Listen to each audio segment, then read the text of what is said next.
you considering a new rewards credit card and are wondering about some top options? Well, in this video, we're going to be taking a look at 4 cards that I find myself recommending to friends and family most.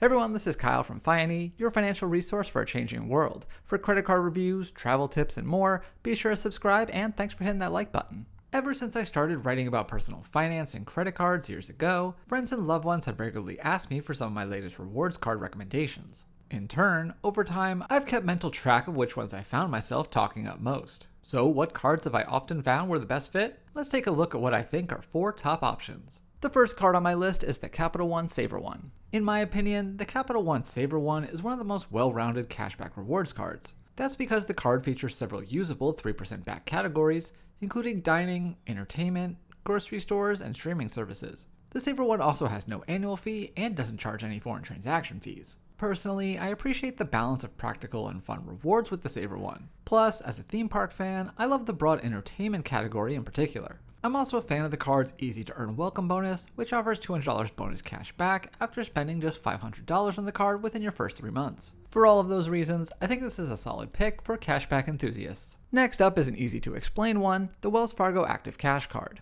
For those who prefer to just earn cash back without having to worry about specific spending categories, the Wells Fargo Active Cash Card could be the solution. With this card, you'll earn 2% cash back on all categories without a cap. There's also no annual fee, although travelers should be aware that the Active Cash Card does charge a 3% fee on foreign transactions. Of course, if you're familiar with the credit card landscape, you'll likely be aware that there are now several 2% flat rate cards on the market. And while that's true, one reason why I tend to prefer the Active Cash Card to something like the Citi Double Cash Card is the welcome bonus. Currently, new Active Cash Card holders can earn a $200 bonus after spending $500 on the card within their first 3 months, whereas the Double Cash Card also offers $200 back, but for $1,500 in spending in your first 6 months. Personally, I prefer the lower spending requirement, so the Wells Fargo Active Cash Card is my flat rate pick, even if I don't happen to have the card myself.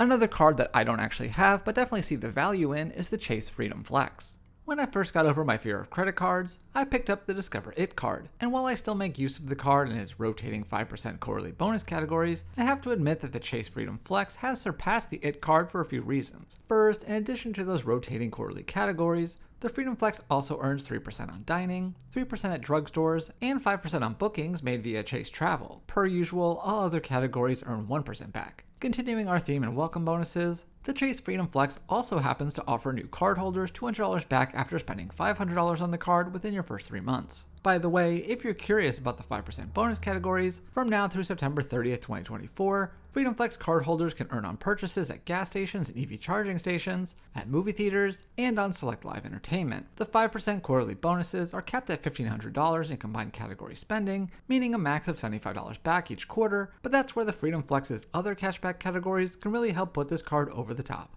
Finally, while it's definitely not right for everyone, I still regularly sing the praises of the Platinum Card by American Express. In contrast to the no annual fee cash back cards we've discussed so far, the Amex Platinum not only carries a $695 annual fee, but also has an extremely poor cashback redemption rate. Nevertheless, it's one of my favorite cards thanks to the perks and benefits it offers. Probably top among them is the airport lounge access it offers, including Centurion lounges, Delta Sky Clubs when flying Delta, and other lounges via Priority Pass.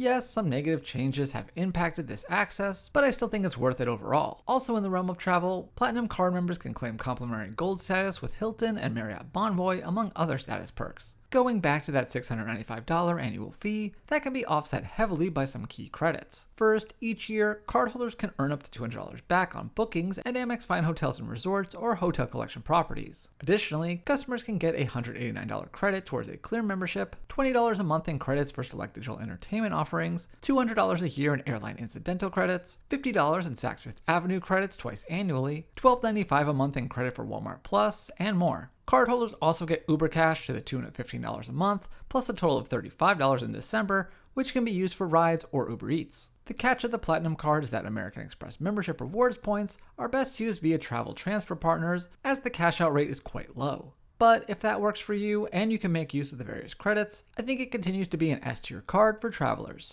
Overall, while these may be great starting places when looking for a rewards card, it's always important to consider what features are best for you. When deciding if a given card is right for you, you'll likely want to do some math to determine your best options. By taking a look at your actual average spending in various categories, you can get a rough idea of how much you'd really be earning in cash back, which can help you choose between a flat rate card or something with specific rewards categories. Moreover, before applying for a card that carries an annual fee, make sure you'll be getting enough value from the benefits, credits, and rewards to not only make up for the fee, but exceed it. And no matter what you do, be sure to pay off your full balance each month, as paying interest on your purchases will more than offset any rewards you may be earning. Hopefully this gives you a better idea of what these cards are all about, but for more on the topic, I'll have a link to my article in the description box down below. Also, if you have a favorite rewards card pick, I'd love to know what it is, so be sure to leave it in the comments. So thanks again for watching, and I will see you next time here on Fiany.